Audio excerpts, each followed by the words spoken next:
In 1990, California crossover thrash band Suicidal Tendencies released one of their most important albums of their career. The album introduced us to someone who would go on to join one of the biggest metal bands of all time. It was even nominated for a Grammy. They also started to change their sound. They moved away from the hardcore punk and thrash sound into a more thrash and funk sound. The songs were more accessible and catchy, but they still maintained their heaviness. Today I'm talking about Lights, Camera, Revolution, the fifth studio album by American crossover thrash band Suicidal Tendencies, released on July 3rd, 1990. But first, here's a brief history of the band leading up to the album. The band was founded in 1980 in Venice, California. The band was formed by vocalist Mike Muir. The original lineup included Mike Ball on guitar, Mike Dunnigan on bass, and Carlos Eggy Eggert on drums. The band quickly became known for their energetic live shows. They became a staple of Venice, California's skate and punk scene. They were controversial from the beginning, as there were rumors of gang affiliations and violent concerts. I mean, if you look at them, they look like gang members, but it was all part of their image. This notoriety helped them get noticed as they gained a loyal following in the hardcore punk community. Then in 1983, the band released their self-titled debut album, Suicidal Tendencies, on Frontier Records. The album featured the iconic track Institutionalized, which received significant MTV airplay and brought the band national attention. It was also one of the best unintentional commercials for Pepsi that ever existed. The band went through many lineup changes, with Mike Muir being the only constant member. They continued to play throughout the mid-80s. Their sound moved more towards thrash metal. They released their second album in 1987 called Join the Army. This album had more of that crossover thrash style. Then in 1988, they released How Will I Laugh Tomorrow, When I Can't Even Smile Today. This album had more of that polished thrash metal sound. Then a year later, in 1989, the band released Controlled by Hatred, Feel Like Shit, Deja Vu, which was a compilation of new tracks and re-recordings. Then in 1990, the band solidified their classic lineup, which included Mike Muir on vocals, Rocky George on guitar, Mike Clark on guitar, RJ Herrera on drums, and the new bass player, who was Robert Trujillo, who joined the band in early 1989. Robert had been friends with Rocky George because they went to high school together. He replaced Bob Heathcote, who left the band to support his family. His arrival coincided with a period when Suicidal Tendencies was shifting from hardcore punk to a more thrash metal and funk-influenced sound. As a matter of fact, Robert's bass playing really helped the band incorporate more funk into their sound. Now it's time to record the album. The recording process took place between December 1989 and April 1990. The sessions were held at Rumba Recorders in Canoga Park and Amigo Studios in North Hollywood, California. The album was produced by Mark Dodson alongside the band itself. The album cover was photographed at the Vista Theater in Los Angeles. The image features band members Mike Clark, RJ Herrera, and Robert Trujillo standing on top of the theater behind a large Vista sign, while Rocky George and Mike Muir appear in the top right window of the building.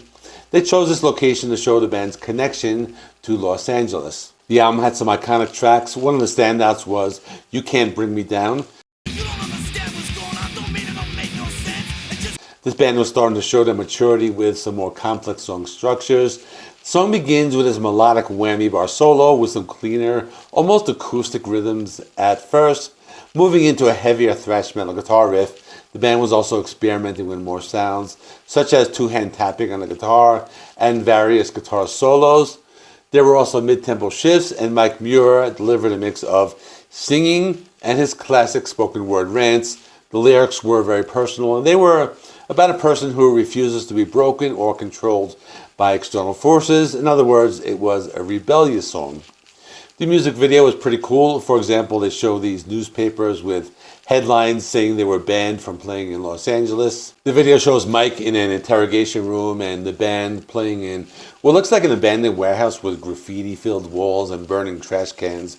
I remember listening to this when I was about 18 or 19 years old. I always liked the line where they say, can you say feel like shit? Yeah, maybe sometimes I do feel like shit. I ain't happy about it, but I'd rather feel like shit than be full of shit. Sometimes I do feel like shit. I ain't happy about it, but I'd rather feel like shit than be full of shit. That line really resonated with me back when I was younger, something that always stuck in my head. As a matter of fact, I connected with a lot of the lyrics. I'll be talking about that later on, especially another song that's coming up pretty soon. After this is the track Lost Again.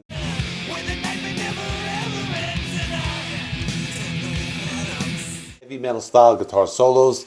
Goes into what I would call thrash metal riffing. You can hear them going into more of a darker and heavier sound, which had more of a traditional thrash metal sound. They still retain their signature style with lyrics that are very relatable about feeling lost and not having anyone understand you. The song also has lots of blazing solos and dive bomb guitar squeals in addition to those galloping guitar riffs. The third song is called Alone, and this was a power ballad. I guess you could call it that. If there was ever a song that described how I felt as an 18-year-old, this was it.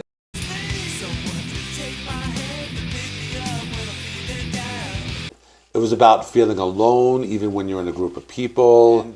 There's this thrash band saying things like, I just need someone to take my hand, pick me up when I'm feeling down.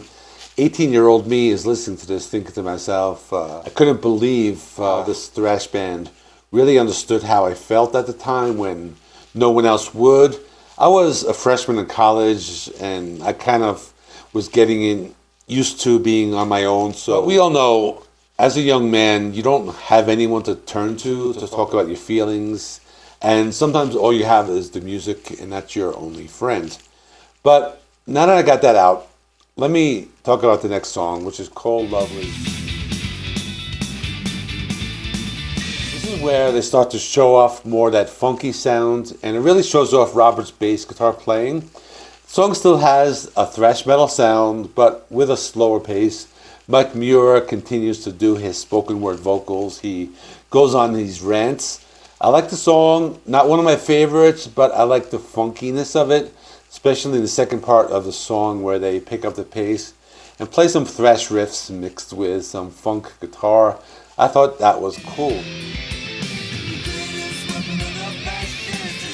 And it was Give It Revolution. This was some straightforward thrash with heavy riffs and blazing solos. The lyrics were about fighting tyranny and things like that.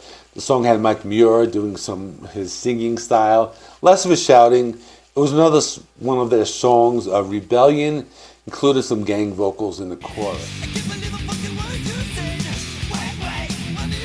The song's called Get Whacked. I always thought it was a good song. It starts with this fanfare, goes into some heavy thrash metal guitar riffs. The song had a faster pace and more energy. The lyrics were about not letting people tell you what to do. And the lyrics are kind of simple, but that's just my personal opinion. After this was another song that was pretty popular. It was called Send Me Your Money. This was about the televangelist who were always asking people to send them money for their church. It had a music video, had the band playing live with scenes of a fake televangelist asking people for money. It's a cool song. It has a bouncy rhythm and some funky bass guitar parts. The song has some very funny lyrics with things that they say, we'll take credit cards, we'll take jewelry, we'll take your mom's dentures if they got gold in them. So it was a fun song.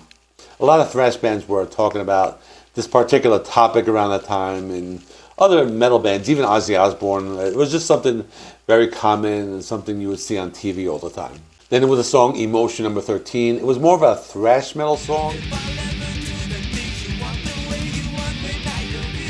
The lyrics are about having someone in your life who doesn't give you the attention you deserve, but you want to make them proud. I've always liked the song. It's not the type of song I remember giving a lot of attention to when I was younger, but it has some pretty cool thrash metal guitar riffs. The next song was called This Goes Out, Murders In. Probably one of the fastest and heaviest songs on the album. It brought back more of that classic hardcore sound as opposed to being just straightforward thrash. I thought it was a good song. Another one I never really paid much attention to. I thought the song title was kind of weird. I never really got into it that much, but it's a decent song. The last song was called Go and Break Down. This is some slower thrash with heavy, chunky guitar riffs, more of that bouncy guitar rhythm. One of those songs where Mike Muir delivers the verse and he would follow it up with a guitar riff. He would do this on his singing and spoken vocals. In other words, the song's very representative of their sound. Finally, before I end the video, I want to talk about their Grammy nomination in 1991 for Best Metal Performance. I think it's important that a band of this caliber actually became popular enough to get nominated on an awards ceremony that we know is very biased against metal. I think it's important to mention that a band that looked like a bunch of Los Angeles gang members made it to the Grammys. Now granted, they didn't win. They lost to Metallica, who won for the cover of Queen's Stone Cold Crazy, but I think the mere nomination is very important, showing this band did have a time when they were getting recognized. Let me know your thoughts on this album. Check out this video I did on their next album called The Art of Rebellion. I did this one a few years ago. Also one of my favorite albums by the band. In the meantime, thanks for watching. Please give the video a like. It helps me with the YouTube algorithm. Please subscribe if you have not already. I do rock and metal reviews, sometimes rankings, mostly history stuff.